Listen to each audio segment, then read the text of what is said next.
Abigail Clearwater's hands froze mid-stir over the evening stew, wooden spoon trembling as the bloodied stranger collapsed against her cabin door. The dying man's blue eyes locked onto hers with desperate intensity. "Your husband ain't dead, ma'am." Hope gasped from the doorway, her 11-year-old face draining white, while 9-year-old Caleb dropped his whittling knife with a sharp clatter against the wooden floor. The sound echoed through their one-room cabin like a gunshot. Abigail's wedding ring, worn thin from 8 months of widowhood, suddenly felt like it was burning her finger. She remembered Michael's gentle hands, his morning kiss, the mine accident that took him from them forever. "Children, get the medical kit now!" Her voice cracked with authority, masking terror. Who was this bleeding cowboy carrying impossible news? And if Michael wasn't buried in Tombstone Cemetery, where had her husband been for 8 long months? Leave a like and share your thoughts in the comments along with the city you're watching from now. Let's continue with the story.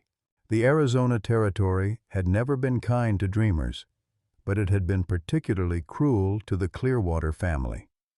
6 months earlier, when the mine explosion supposedly claimed Michael Clearwater's life, Abigail had stood at what she believed was his graveside, with dirt still under her fingernails from clawing at the earth, begging God to give her back the only man she'd ever loved. Now, as September's desert heat still clung to the evening air, their small homestead 40 miles southeast of Tombstone felt more like a prison than a refuge.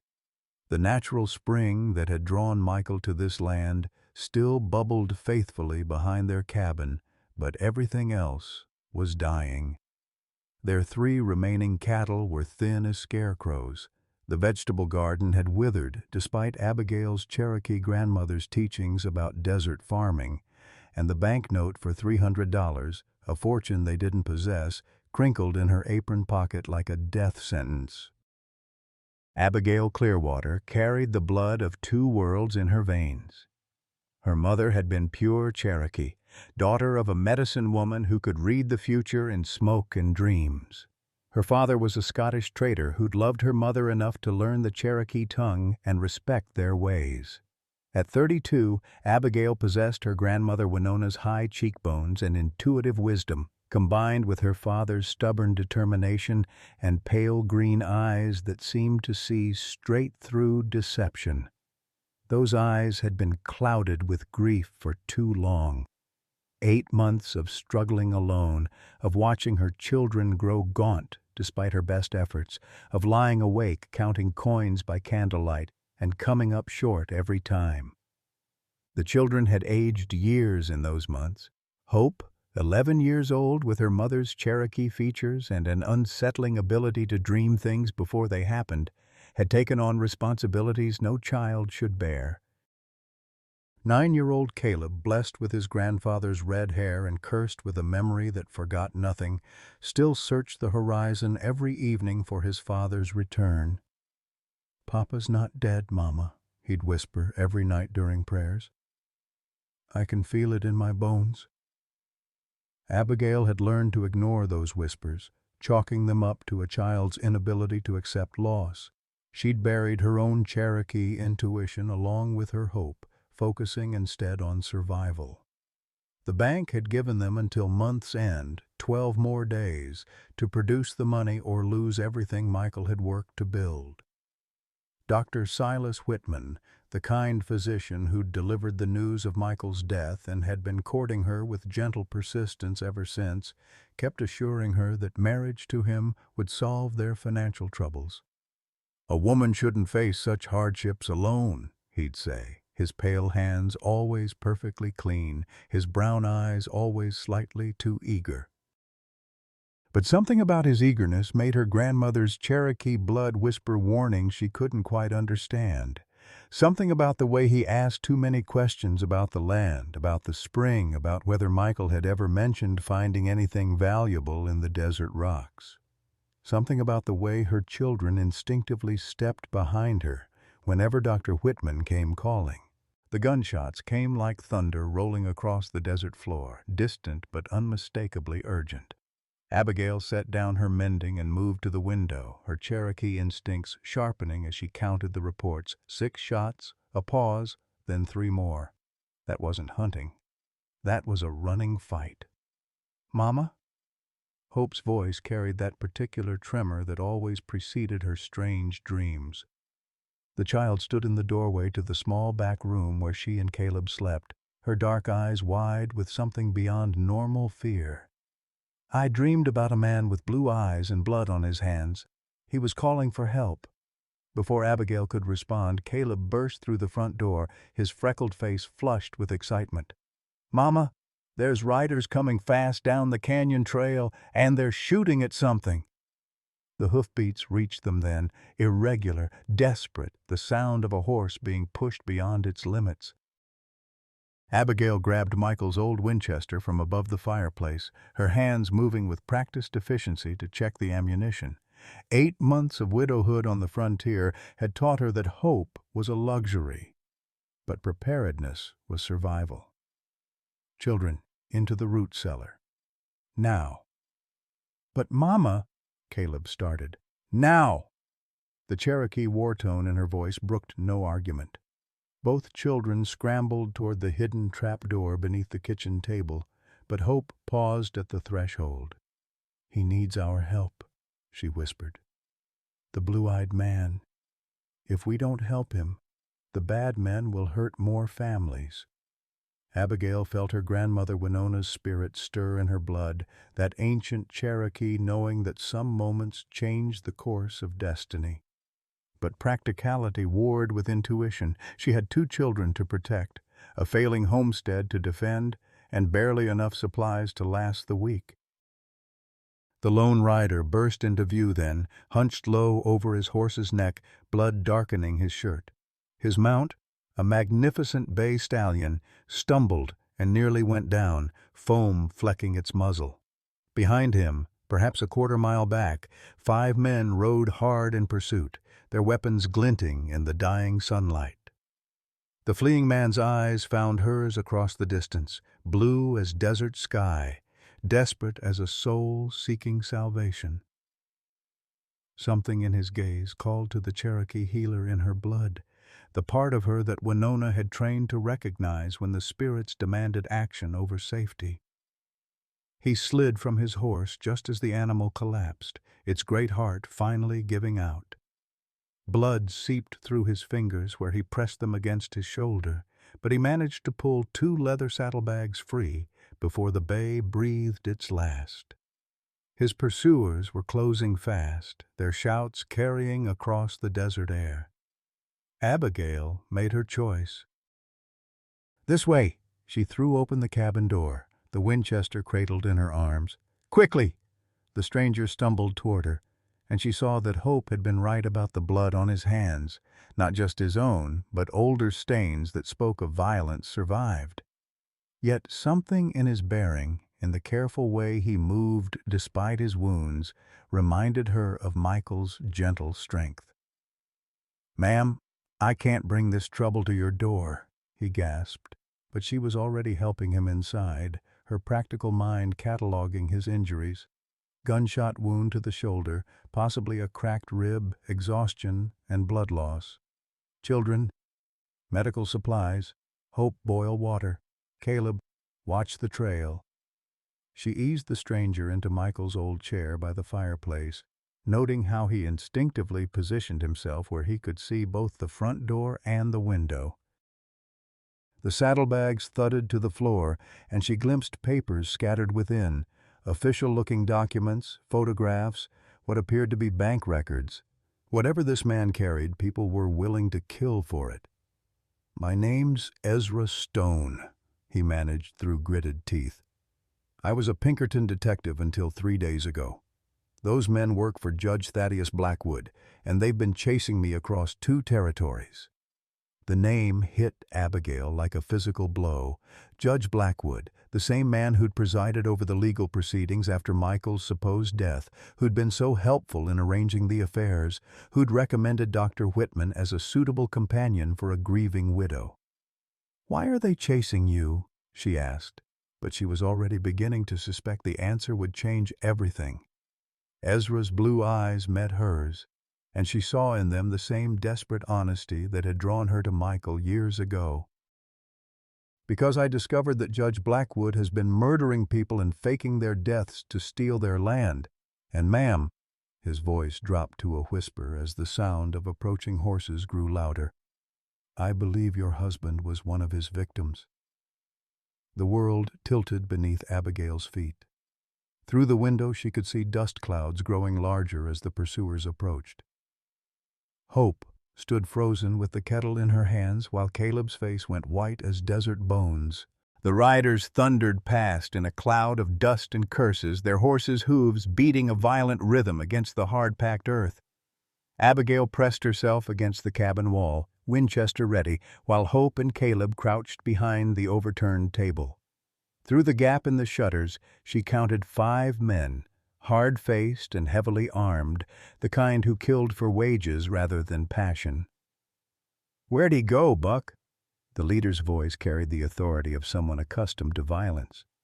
"Trail goes cold right here." "Horse is dead yonder by them rocks," came the reply. "But ain't no sign of Stone." Ezra Stone.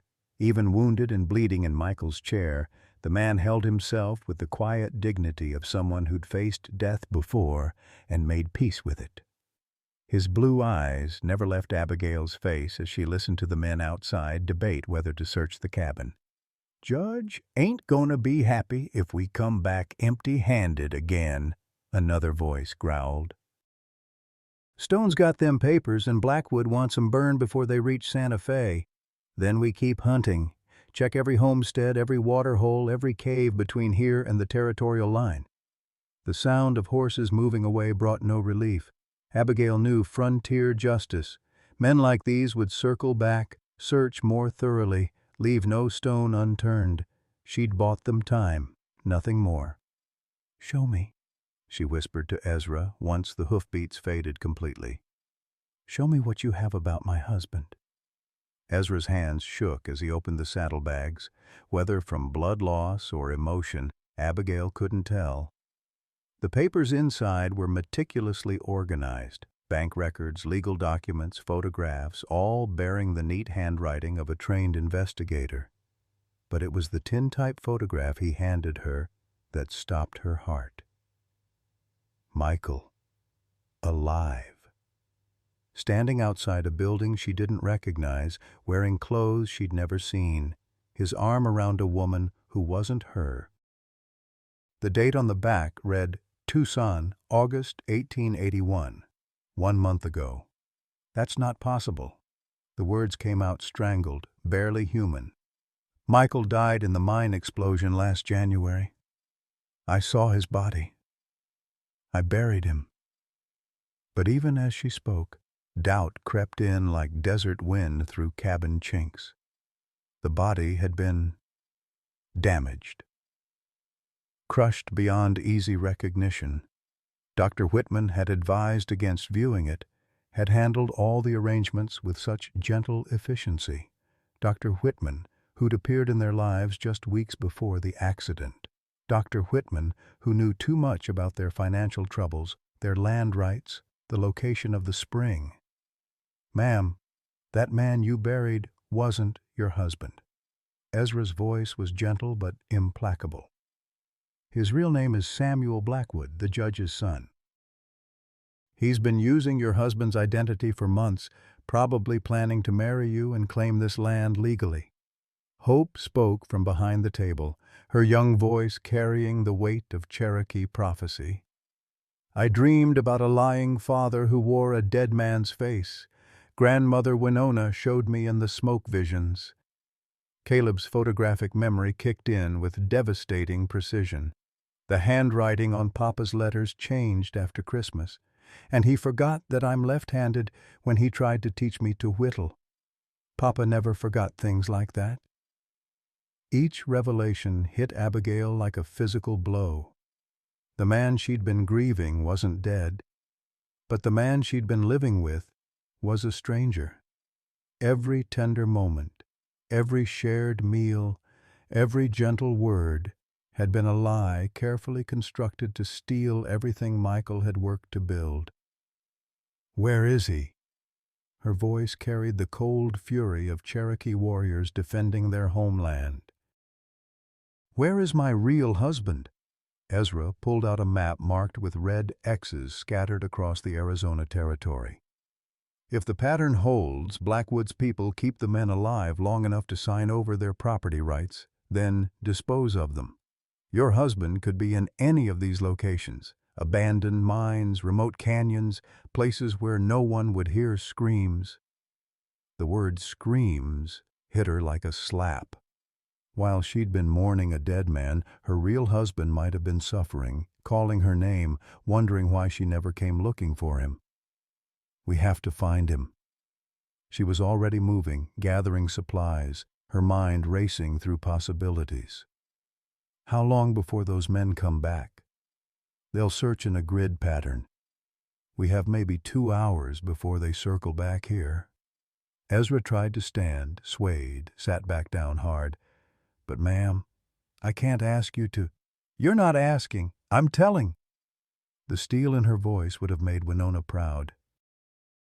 "My children's father is alive somewhere, probably dying while we sit here talking, and that man wearing his face, that Dr. Whitman, has been in my home around my children, planning God knows what." Hope's eyes went wide with sudden understanding. "That's why my dreams have been so dark lately. Grandmother Winona was trying to warn us about the lie living among us." Caleb stood up, his 9-year-old frame rigid with determination. "I'm coming too. I remember everything about Papa, his voice, his smell, the way he walked. If he's alive, I'll know him." Abigail looked at her children. Hope, with her grandmother's wisdom shining in her dark eyes. Caleb, with his father's stubborn courage written across his freckled face, and made the hardest decision of her life. "No, you're staying with Mary Longfeather until this is over. If something happens to me, if something happens to you, we'll be orphans for real," Hope interrupted. "And if Papa really is alive out there, he'll need all of us to bring him home." Through the window, Abigail could see dust clouds on the horizon, the riders returning, systematic in their search. Time was running out, and she had to choose between safety and truth, between protecting what she had left and fighting for what had been stolen. Ezra struggled to his feet, wincing but determined. "There's a place marked on the map about 15 miles north. Old silver mine, abandoned for years. If I were Blackwood, that's where I'd keep prisoners." The decision crystallized with Cherokee clarity. Some truths were worth dying for, and some lies were too evil to let stand. The journey to Mary Longfeather's hidden canyon settlement took 3 hours through terrain that would challenge even experienced Apache scouts. Abigail led the way on their remaining horse, while Ezra and the children followed on foot, moving through arroyos and boulder fields that offered concealment from pursuing riders. Every step was a calculated risk. Stay too low and risk flash floods from distant storms. Climb too high and become visible for miles across the desert floor. Mary Longfeather's sanctuary, nestled in a box canyon that appeared impassable until you knew the secret entrance through a crack in the red rock wall. The Cherokee healer had established her refuge here after fleeing the Indian Territory 15 years earlier, creating a safe haven for anyone the outside world had forgotten or discarded. Her settlement housed a constantly changing population of displaced Cherokee families, Mexican refugees fleeing revolution, and the occasional white outlaw whose crimes involved protecting rather than harming innocents. "Grandmother Mary," Hope called out in Cherokee as they approached the hidden entrance, using the respectful title for an elder. The response came immediately. Mary Longfeather emerged from shadows that had perfectly concealed her, moving with the fluid grace of someone who'd spent decades avoiding detection. At 63, Mary carried herself like a woman half her age. Her silver-streaked hair hung in traditional braids, adorned with turquoise and silver, while her dark eyes held the kind of wisdom that came from surviving impossible circumstances. She wore a mixture of Cherokee and Mexican clothing, a practical blend that reflected her role as mediator between worlds that often refuse to understand each other. "Abigail, granddaughter," she said, switching to English accented with Cherokee inflections. "The spirits have been restless. They whispered of blood and lies riding the wind." Her gaze fixed on Ezra with the penetrating intensity of someone who could read souls. "You carry death in your shadow, blue-eyed man, but also justice." "This is Ezra Stone," Abigail explained quickly. "He has proof that Michael is alive, that everything we believed was a lie." Mary's expression didn't change, but something shifted in her bearing, a subtle straightening that suggested she'd been expecting this moment. "Come, we have much to discuss and little time to waste on words that don't matter." The canyon opened into a hidden valley where 20 families had built a thriving community completely invisible from the outside world. Adobe houses clustered around a natural spring, while carefully tended gardens provided food and traditional Cherokee medicines. Children played in the shade of cottonwood trees, their laughter a stark contrast to the harsh desert beyond the canyon walls. Mary led them to her own dwelling, larger than the others and filled with the tools of a medicine woman, bundles of herbs hanging from the rafters, ceremonial objects carved from bone and stone, and dozens of clay pots containing remedies that combined Cherokee plant knowledge with Mexican curandera traditions. "Sit," she commanded Ezra, already gathering supplies to treat his wounds. "You've lost too much blood, and stupidity kills more men than bullets on the frontier." While Mary worked with practiced efficiency, cleaning the gunshot wound, applying herbal poultices, binding his shoulder with strips of clean cloth, Abigail spread Ezra's documents across the table.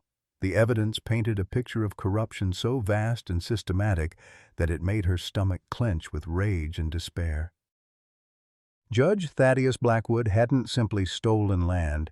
He'd created an entire infrastructure of false death certificates, forged legal documents, and intimidated witnesses. The scope included territorial officials, corrupt lawmen, and even some Mexican authorities across the border.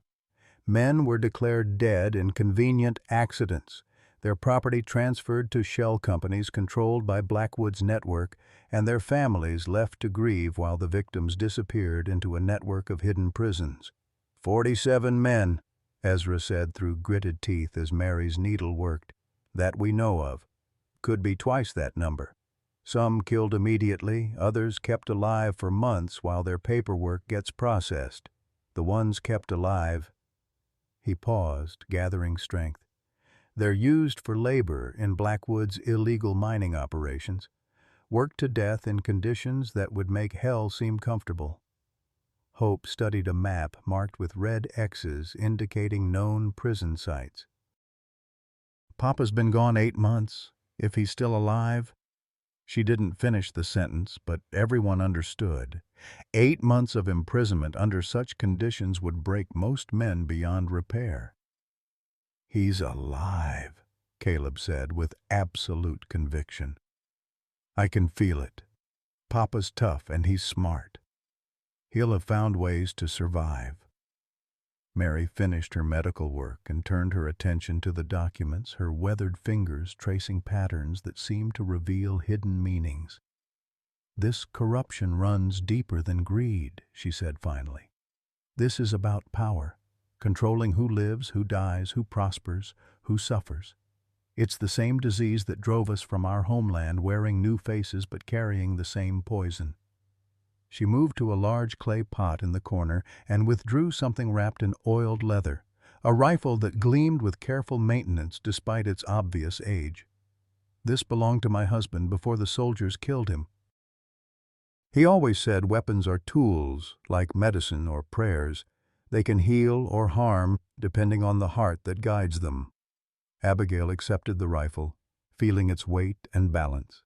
Michael had taught her to shoot, but this was different. This was accepting the mantle of warrior that her Cherokee blood had always carried. "The children stay here until this is over." "No, Mama." Hope's voice carried the authority of someone speaking prophecy rather than preference. "Grandmother Winona came to me in dreams last night. She showed me the path through the mountains, the place where Papa waits. Without me, you'll never find him." "And without me, you won't recognize him," Caleb added. 8 months of hardship changes a man's face, but not his soul. I'll know Papa's soul anywhere. Mary studied the children with the same intensity she'd given Ezra's wounds. In the old days, Cherokee children went on war parties when the survival of the people depended on it. "These are the old days again, granddaughter. The children speak truth." The discussion was interrupted by the arrival of Padre Miguel, the Mexican priest who served as Mary's connection to the outside world.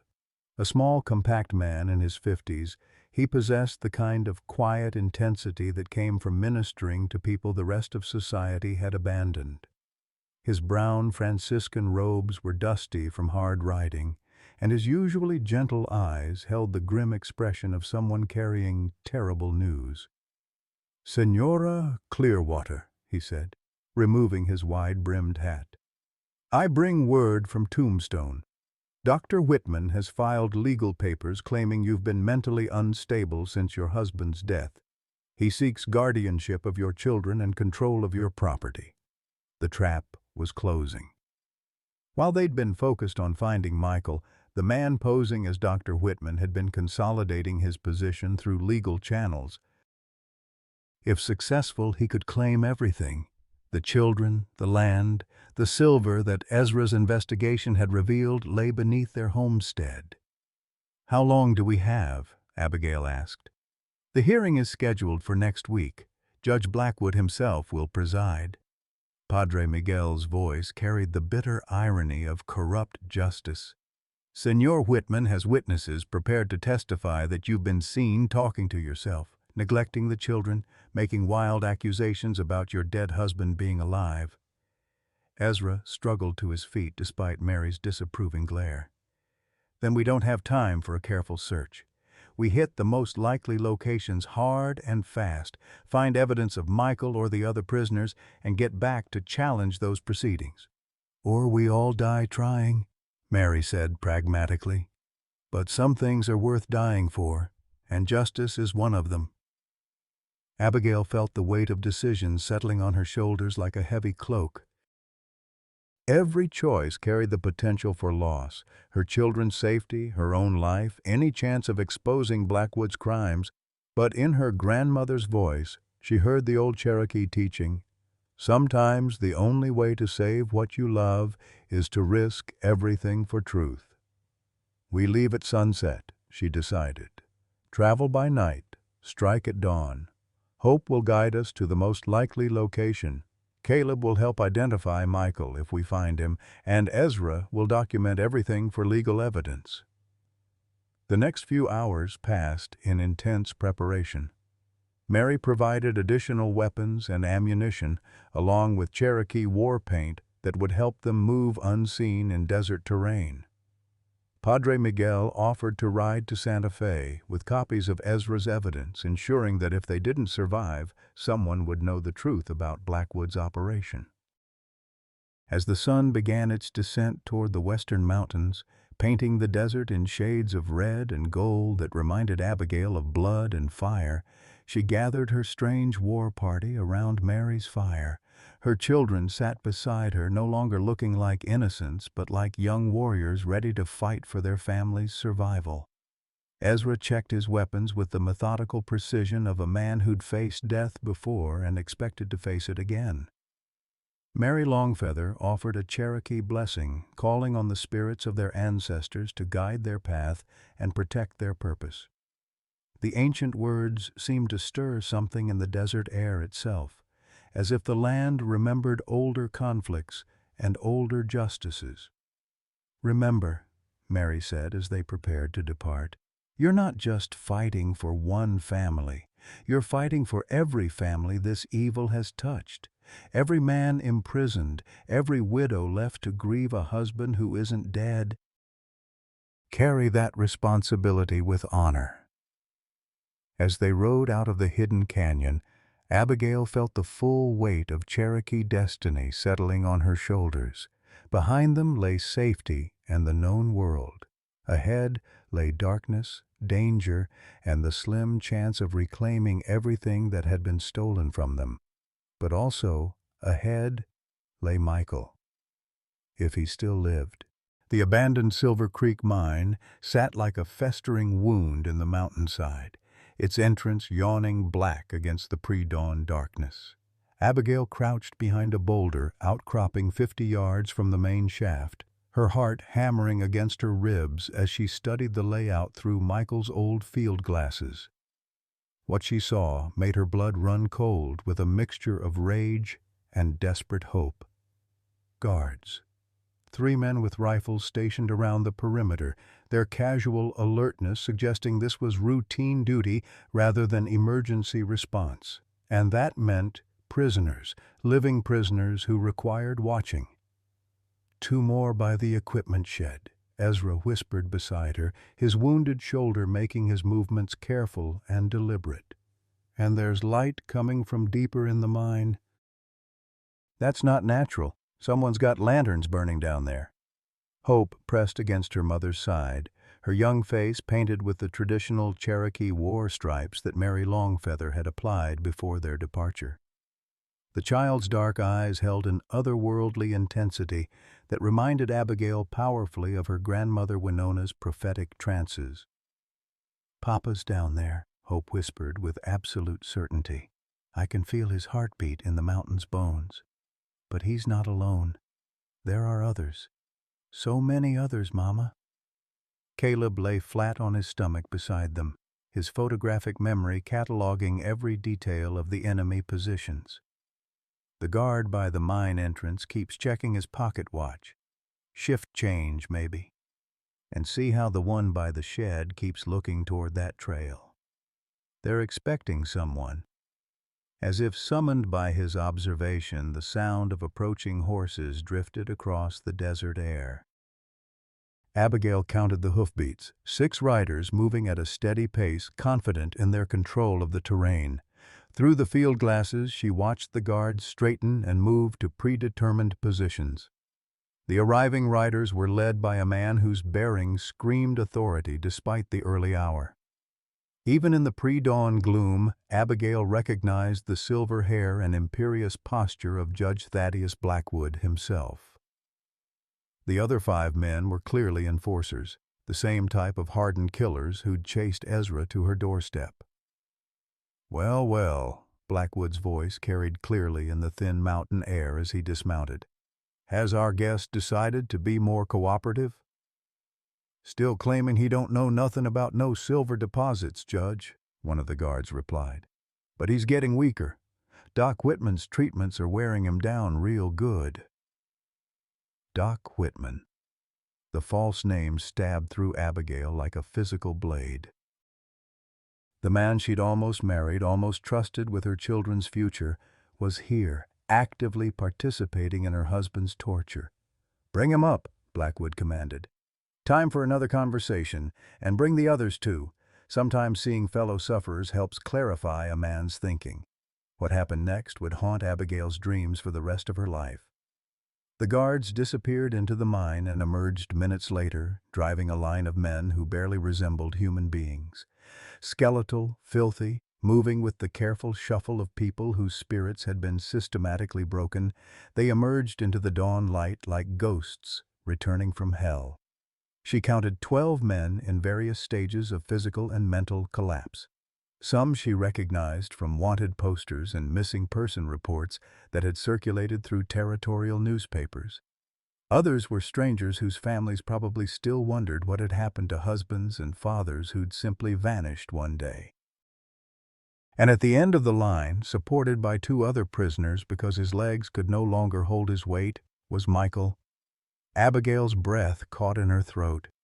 8 months of imprisonment had transformed her robust, laughing husband into a scarecrow figure whose clothes hung in tatters from a frame that had lost perhaps 60 pounds.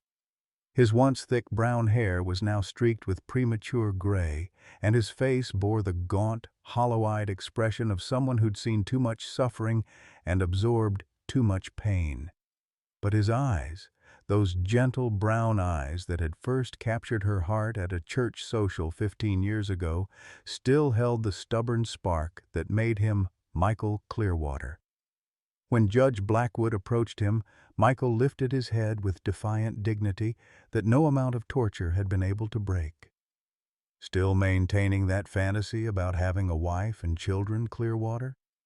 Blackwood's tone carried the casual cruelty of a man who enjoyed others' pain. "Face reality, you're dead. Have been for 8 months. Your wife mourned you, buried you, and moved on. Hell, she's probably warming Dr. Whitman's bed by now." "My Abigail would never—" Michael's voice was a rasp, but it carried absolute conviction. "She'd see through any lies you told her. She's got Cherokee blood, Cherokee wisdom. She knows truth from deception." Blackwood laughed, a sound like breaking glass. "Cherokee wisdom. Your precious wife was ready to sign over her land rights just last week. Dr. Whitman has been very persuasive in his courtship. Face it, Clearwater. You're forgotten, abandoned, alone." But Michael's response stopped Blackwood's mockery cold. Despite his physical condition, despite 8 months of hell, Michael Clearwater smiled. "You don't know my wife at all, Judge. Abigail Clearwater doesn't abandon family. Never has, never will. And if I'm supposedly dead, why are you still trying so hard to break me?" The judge's face darkened with rage. "Because you keep insisting there's silver on that worthless land. Because even half dead, you're dangerous to my operations. Because—" He was interrupted by the arrival of Dr. Whitman, or rather, the man Abigail now knew was Samuel Blackwood. Up close, she could see the family resemblance to the judge. The same cold eyes, the same arrogant bearing, the same casual disregard for human suffering. But where the judge radiated authority, Samuel carried himself with the nervous energy of someone living a constant lie. "Father, we have a problem," Samuel said, dismounting from his horse with urgent haste. "The Clearwater woman is missing, along with her children. Mrs. Peterson says they left 3 days ago with some stranger, a man matching Ezra Stone's description." The silence that followed was pregnant with deadly implications. Abigail felt Ezra tense beside her, while Hope's breathing became rapid and shallow. They'd been discovered, their deception exposed, their element of surprise compromised.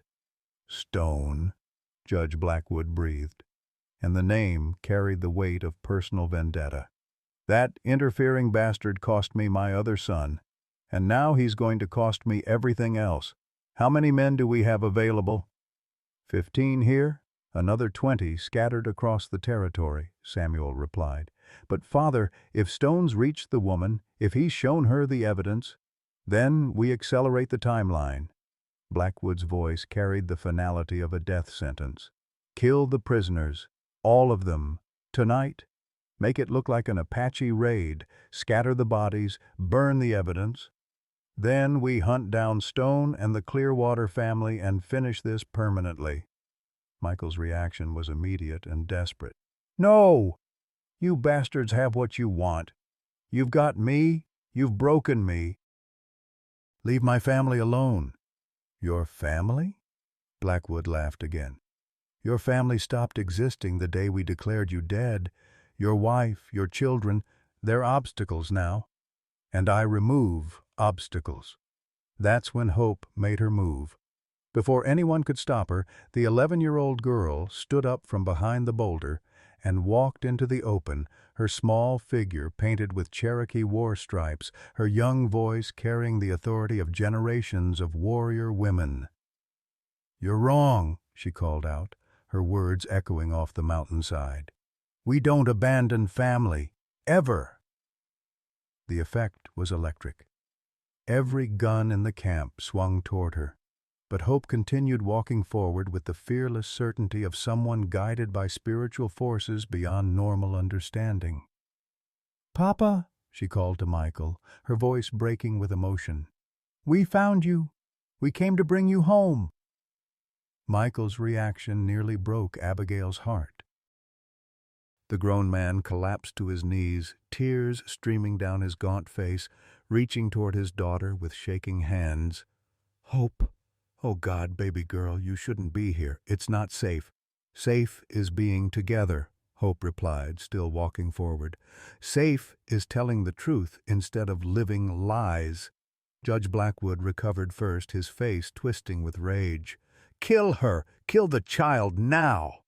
But Abigail was already moving, her grandmother's Cherokee war cry tearing from her throat as she burst from cover with Mary Longfeather's rifle blazing.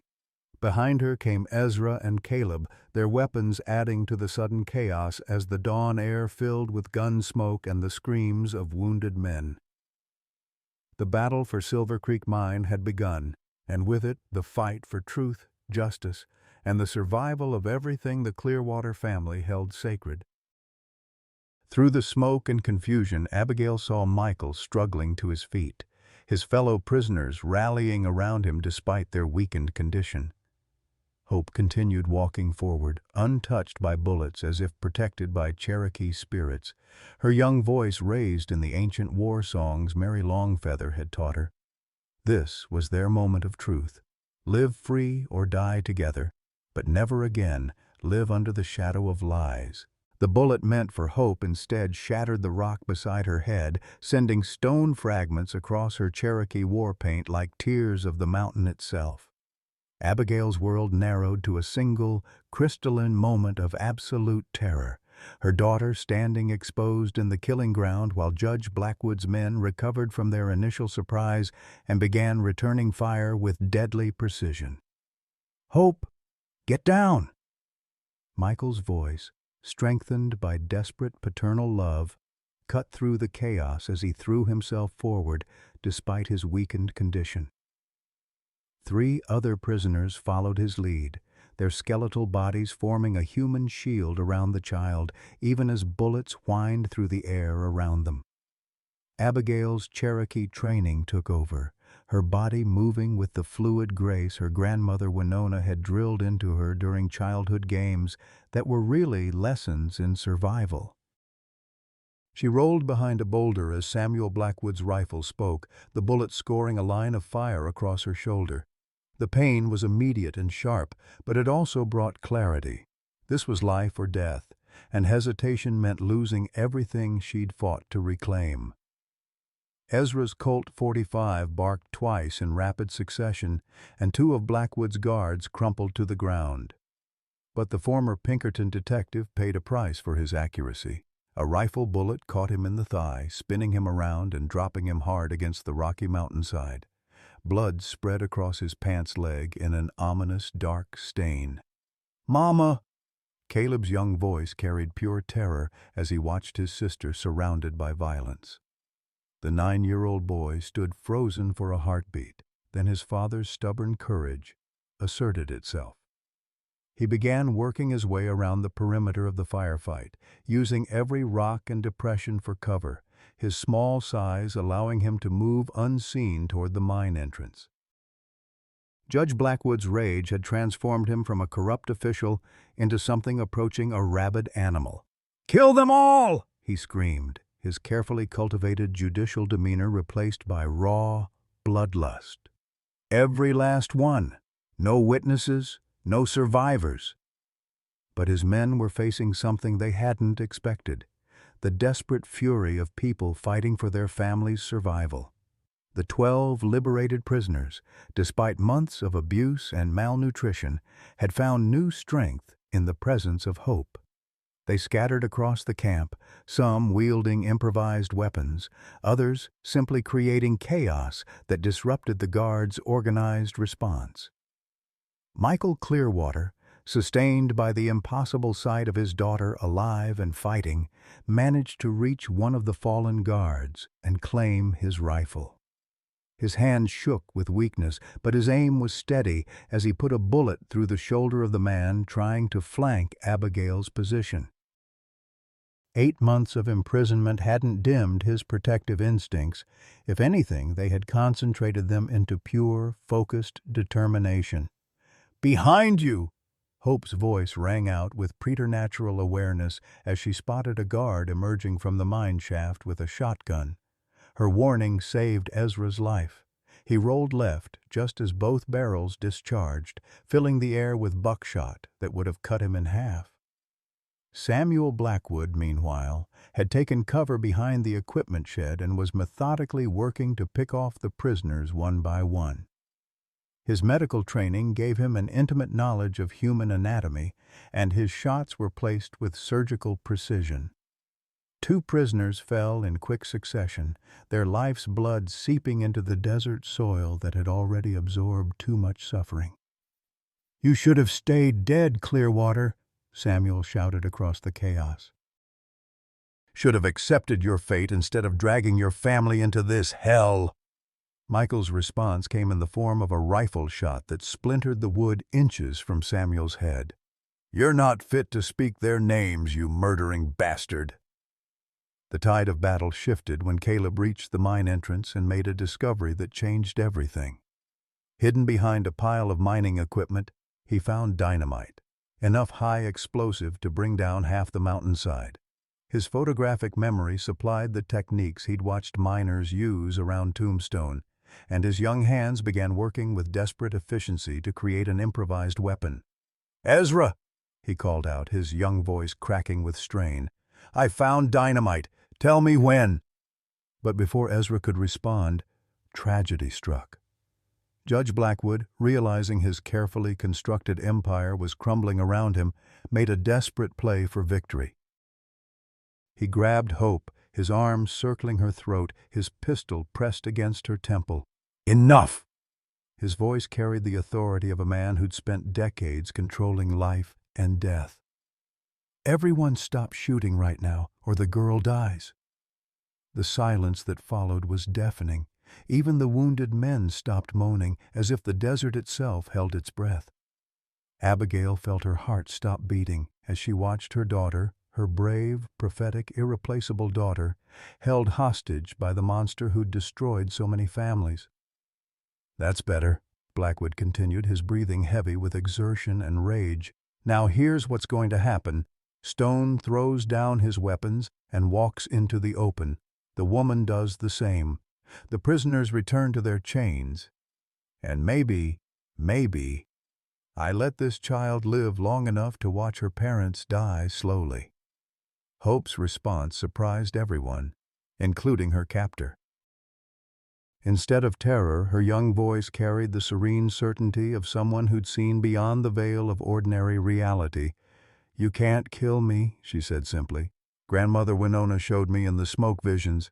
I'm protected by the spirits of all the Cherokee warriors who died defending their families. You're just a broken old man whose son died because he was weak and stupid." Blackwood's face went purple with rage.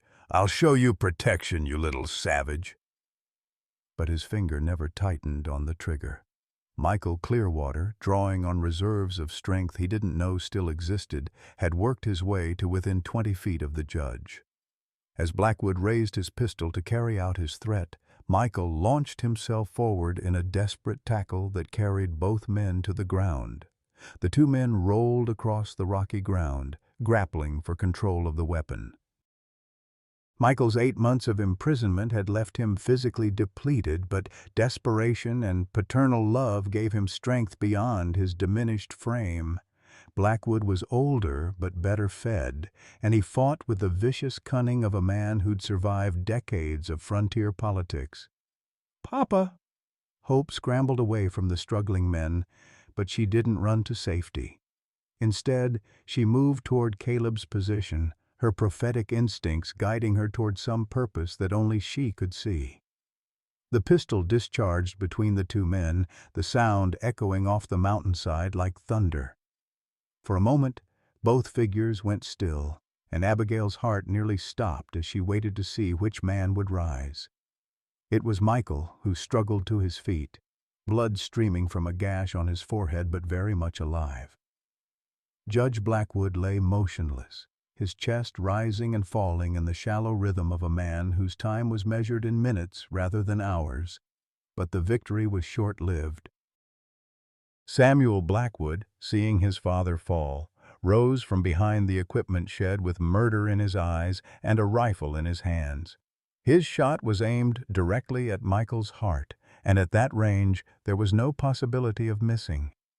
The explosion, when it came, seemed to shake the very foundations of the mountain.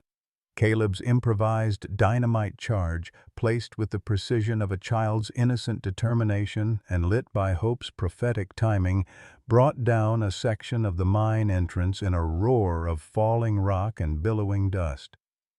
The blast caught Samuel Blackwood completely by surprise, the concussion knocking him flat and sending his rifle spinning away into the desert. More importantly, it sealed the mine entrance, trapping the remaining evidence of Blackwood's crimes along with any guards who might have been inside. As the dust settled and the echoes faded, Abigail found herself looking at a scene of devastation punctuated by moments of impossible beauty. Her husband lived. Her children had fought like Cherokee warriors and survived. The man who'd terrorized the territory for years lay dying in the dirt where his victim's blood had already been spilled. But the price of victory was written in the wounded and dead scattered across the mountainside, and Abigail knew that some wounds would never fully heal. The silence that followed the explosion was broken only by the soft moaning of wounded men and the whisper of settling dust. Abigail ran to Michael, her hands shaking as she touched his gaunt face, hardly daring to believe that after 8 months of hell, her husband was truly alive and free. His brown eyes, though dimmed by suffering, still held the gentle love that had captured her heart all those years ago. "My beautiful Abigail," he whispered, his voice hoarse from months of abuse but still carrying the tenderness she remembered. "I knew you'd come, even when they told me you'd forgotten me, moved on. I knew my Cherokee warrior would never abandon family."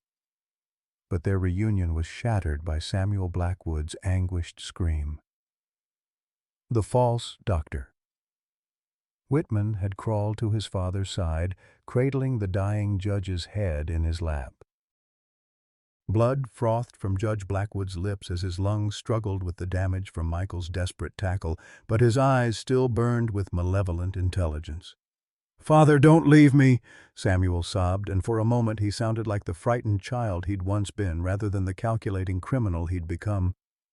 "Tell me what to do. How do I fix this?" Judge Blackwood's dying words came out in a rattling whisper that somehow carried across the silent battlefield. The silver, under their land, worth millions. Take it. Take it all. They deserve nothing." With those words, the architect of so much suffering finally succumbed to his wounds. But his death brought no peace to his son.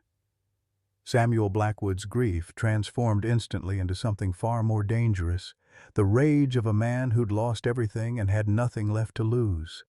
"You killed him!" Samuel shrieked, his voice breaking as he pointed an accusing finger at the Clearwater family. "You destroyed everything we built, everything we worked for." Ezra, bleeding heavily from his leg wound but still functional, tried to reason with the grieving man. "Your father was a murderer, Samuel. He destroyed families, stole land, killed innocent people. This had to end." But Samuel was beyond reason. His medical bag lay nearby, scattered from the explosion, and he began frantically gathering vials and instruments with the manic energy of someone making a final desperate gambit. "You want to know the truth?" Samuel laughed, but it was the sound of breaking glass rather than humor. "You want to know what your precious husband really is? What this whole charade has been about?" He held up a syringe filled with clear liquid, his hands steady despite his emotional state. "This is morphine, enough to kill a horse, and I'm going to inject it into everyone you love one by one while you watch. Starting with the children. Hope stepped forward, her young face streaked with dust and tears, but her voice carrying the authority of Cherokee prophecy. You can't hurt us anymore. The spirits showed me. Your power dies with your father. You're just a broken man living a stolen life. Broken? Samuel's laugh escalated to hysteria. I'll show you broken. I've been living as your dead husband for 3 years, sleeping in his bed, wearing his clothes, using his name. And you know what the beautiful irony is? Your real husband has been chained in a mine slowly dying while I played house with his replacement family. The revelation hit like a physical blow. Abigail staggered, her world tilting as the full scope of the deception became clear. For 3 years, 3 years, she'd been living with a stranger who'd stolen her husband's identity so completely that she'd never suspected the truth. Every kiss, every tender moment, every time you looked at me with love, it was all based on a lie, Samuel continued, his voice dripping with venom. I know things about you that your real husband never will. I know how you cry in your sleep, how you touch your wedding ring when you're nervous, how you hum Cherokee lullabies when you think no one is listening. Michael struggled to his feet, supported by 2 of the liberated prisoners. His voice carried a strength that 8 months of captivity hadn't broken. You're wrong about one thing, you sick bastard. I may not know what my wife has suffered these past months, but I know her heart, and her heart is pure Cherokee steel.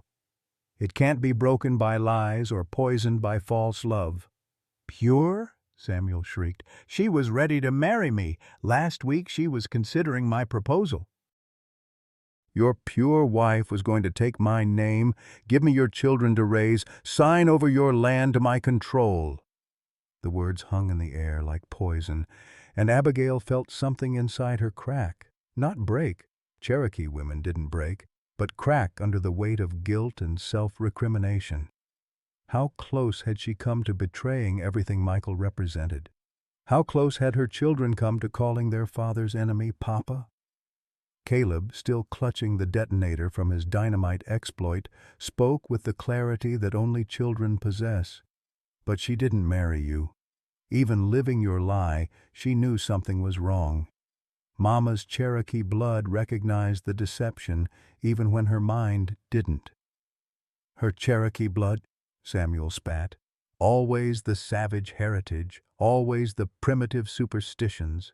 Your grandmother was a withered old crone who filled your head with nonsense about spirits and prophecies. That was his fatal mistake. Hope's eyes blazed with ancestral fury as she stepped protectively in front of her mother. Don't you dare speak about Grandmother Winona. She saw your true face in the smoke visions and tried to warn us. We should have listened sooner. Visions? Smoke? Samuel's hysteria reached its peak. I'll give you a vision, the vision of your family dying while you watch helplessly. He lunged toward Hope with the morphine-filled syringe, but his grief and rage had made him clumsy. Michael, despite his weakened condition, intercepted the attack. The 2 men crashed to the ground again, but this time it was no contest. Samuel Blackwood had lived 3 years of comfort and deception, while Michael Clearwater had spent 8 months learning to survive through pure determination. The syringe flew from Samuel's hand, shattering against the rocks and spilling its deadly contents harmlessly into the desert sand. Michael pinned the false doctor with strength born of righteous fury, his gentle nature transformed by months of suffering and the immediate threat to his family.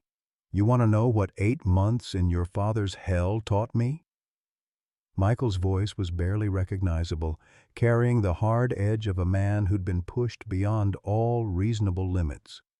It taught me that some men forfeit their right to mercy. But before he could act on that dark impulse, Abigail's hand touched his shoulder. Her Cherokee heritage spoke through her, carrying the wisdom of generations who'd survived by choosing when to fight and when to heal. Michael, stop. We're not like them. We don't become monsters to defeat monsters." Her husband looked up at her, his brown eyes filled with pain and confusion. "But Abigail, after everything he's done, everything he's taken from us, he's taken enough," she said firmly. "Don't let him take your soul, too." The sound of approaching horses interrupted the family's moment of moral reckoning. Padre Miguel appeared first, followed by Mary Longfeather and a dozen Cherokee warriors who'd been summoned by some communication network that existed beyond white understanding. Behind them rode territorial marshals from Santa Fe, their badges glinting in the morning sun. "Senora Clearwater!" Padre Miguel called out, his relief evident as he saw the family alive and together. "Mary's spirits told her you would need help. We brought legal authority to ensure justice is properly served." The marshals took Samuel Blackwood into custody, but not before the broken man made one final revelation that would haunt the Clearwater family forever. "You think this ends here?" He laughed through his tears. "You think justice has been served. There are others, other families destroyed, other men imprisoned, other children orphaned. We documented everything, kept records of every crime, and those records are hidden where you'll never find them." "Where?" Ezra demanded, struggling to his feet despite his wounds. Samuel's smile was the expression of a man who'd found one last way to cause pain. "In the one place you'd never think to look, in the Clearwater family cemetery, buried with the man you thought was Michael. My father's final joke, making the victims guard the evidence of their own destruction." The revelation sent chills through everyone present. Somewhere in that grave lay the documentation that could free dozens of other imprisoned men and bring justice to their families. But accessing it would mean disturbing what Abigail had believed to be her husband's final resting place, desecrating the shrine to her grief. As Samuel was led away in chains, still laughing at the cruel irony of his father's final manipulation, the Clearwater family faced a new dilemma. They'd won their battle and reclaimed their lives, but the war for justice was far from over. And the next phase would require them to literally dig up the past to save the future. 6 months later, the spring of 1882 brought wildflowers to the desert around the Clearwater homestead, their vibrant colors a stark contrast to the darkness that had once shrouded the family's life. Abigail stood at the kitchen window watching Michael teach Caleb proper carpentry techniques as they built a new barn to replace the one damaged during Samuel Blackwood's final rampage. Her husband had gained back most of his weight, though silver now streaked his brown hair and lines of hard experience marked his gentle face. The exhumation of the false grave had yielded Judge Blackwood's complete records, detailed documentation of 47 murdered men, the locations of hidden prisons, and financial records that exposed corruption reaching all the way to the territorial capital. The evidence had freed 32 survivors from various hidden locations across Arizona and New Mexico, reuniting families that had given up hope and bringing justice to crimes that had been buried beneath official lies. Michael paused in his instruction to wave at his wife, his brown eyes holding the same love they'd carried 15 years earlier, but now tempered with the hard-won wisdom of someone who'd stared death in the face and survived through sheer determination. The nightmares still came sometimes, and certain sounds, the rattle of chains, the echo of footsteps in stone corridors, could send him into momentary panic. But each day brought healing, and the presence of his family provided an anchor that no amount of past trauma could sever.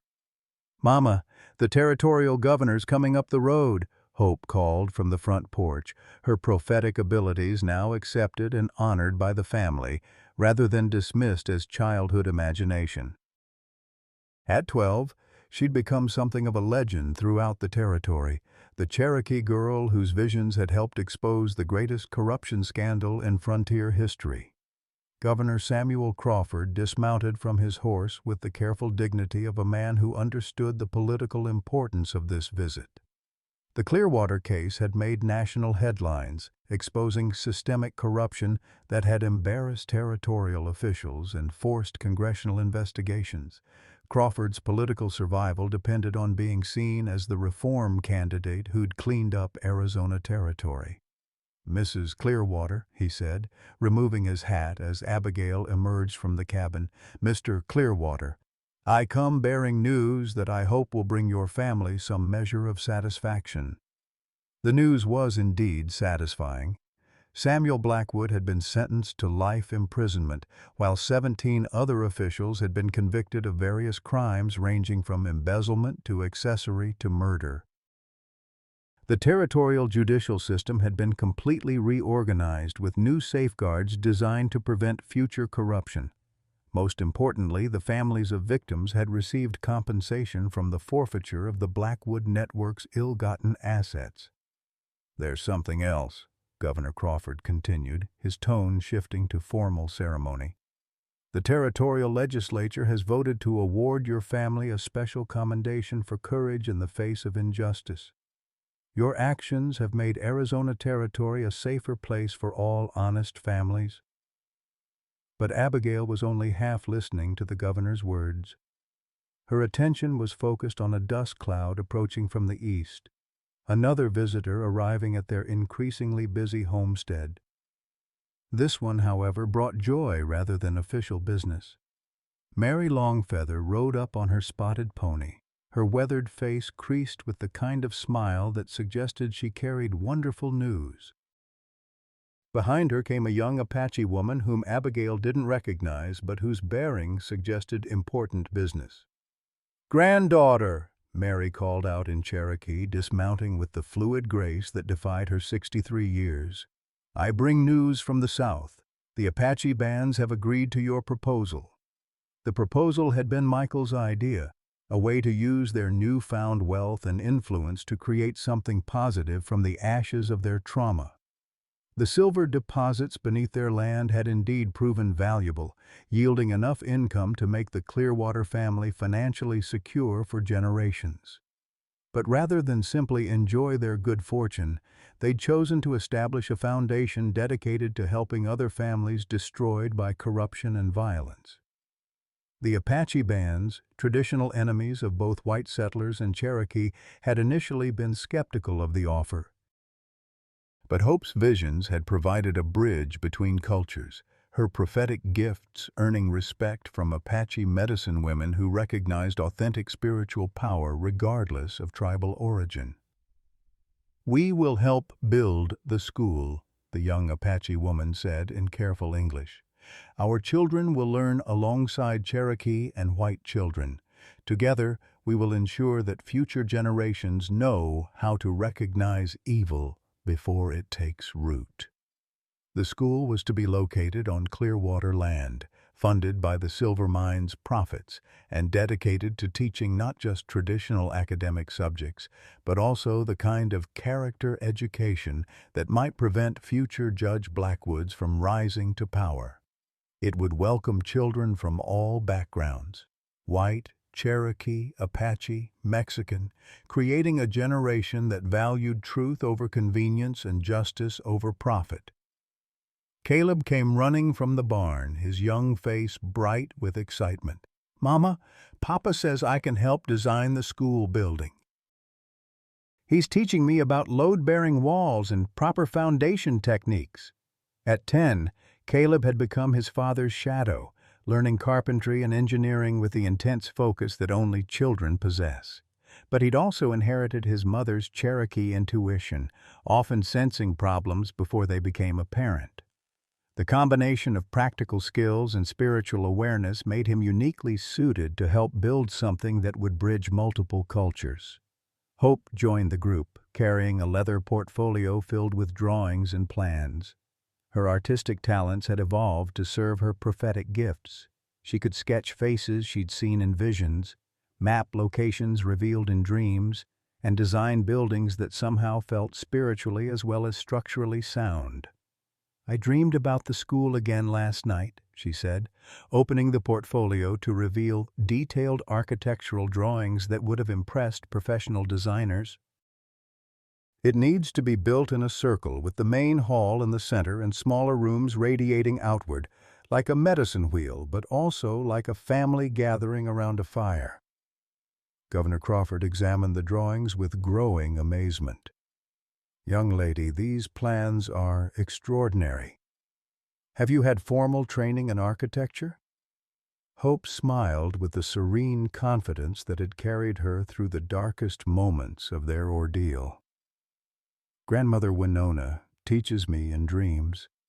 She says the spirits want to help build something beautiful from the ashes of ugliness." Michael joined the group, wiping sawdust from his hands and grinning with pride at his daughter's accomplishments. 8 months of imprisonment had taught him to treasure every moment with his family, to find joy in simple things like watching his children grow and learn and dream of a better future. "The foundation work can start next month," he reported. "We've got volunteers from 3 territories willing to help with construction. Seems like our story has inspired folks to believe that good can triumph over evil if people are willing to fight for what's right." Ezra Stone emerged from the new barn where he'd been consulting on security measures for the school. The former Pinkerton detective had recovered from his wounds and chose to stay in Arizona territory, establishing a new kind of law enforcement agency dedicated to investigating corruption and protecting families from the kind of systematic abuse the Blackwoods had perfected. "We've identified 12 more potential victims," he reported, his expression serious but hopeful. "Men who supposedly died in accidents but whose bodies were never found. If the pattern holds, some of them might still be alive in hidden prisons we haven't discovered yet." The work was far from over. Each rescued victim led to new revelations, new crimes to investigate, new families to reunite. But the Clearwater family had found their calling in this work, using their hard-won wisdom and Cherokee's spiritual strength to help others navigate the aftermath of systematic evil. As the sun began to set over the desert, painting the mountains in shades of gold and crimson, the visitors prepared to depart. Governor Crawford mounted his horse with promises to support the school project through official channels. Mary Longfeather and the Apache woman rode south carrying plans and hope for cultural cooperation that might have seemed impossible just months earlier. Ezra remained for dinner, as had become his custom. The former detective had become part of their extended family, understanding their trauma in ways that others simply couldn't. His presence was a reminder that some bonds are forged in fire and become stronger than blood relationships. That evening, as the family gathered around their dinner table, whole again after so many months of separation and uncertainty, Michael offered a prayer that carried the weight of hard-won gratitude. "We thank you for bringing us through the darkness," he said, his voice steady but emotional, "for teaching us that love is stronger than lies, that truth is more powerful than corruption, and that families who stand together can survive anything." Hope added her own words, speaking in Cherokee as her grandmother had taught her. "We thank the spirits of our ancestors for guiding us home to each other. We promise to use our second chance to help others find their way back to the light." Outside their windows, the desert night settled over a land where justice had finally been served and where hope bloomed like wildflowers after rain. The Clearwater family had saved a dying cowboy, not knowing he would change their lives forever. But in the end, they had changed his life too, and together, they had changed their corner of the world. The circle was complete, but the story would continue in the lives they touched and the futures they helped create. Sometimes the greatest acts of love happen when we think we have nothing left to give. Abigail Clearwater was facing bankruptcy, raising 2 children alone, and mourning a husband she believed was dead. Yet she still found the courage to save a dying stranger. That single act of compassion exposed the biggest corruption scandal in territorial history and reunited her family against impossible odds. At 55, 60, or beyond, we often feel our most meaningful contributions are behind us. We worry about becoming burdens rather than blessings, about losing our purpose when our bodies slow down. But Abigail's story reminds us that wisdom earned through hardship is our superpower. Her Cherokee grandmother's teachings, passed down through generations, provided the spiritual strength to recognize lies and fight for truth. Every challenge you've faced, every loss you've endured, every injustice you've witnessed has prepared you for moments when someone needs exactly the kind of help only you can provide. Your experience matters. Your discernment matters. Your willingness to act when others turn away can literally save lives and transform communities. The world needs your hard-earned wisdom now more than ever. Questions for you. What moment in your life taught you the difference between giving up and holding on? How has your life experience prepared you to help someone who's struggling today? Share your thoughts in the comments below. Your story might be exactly what someone needs to hear.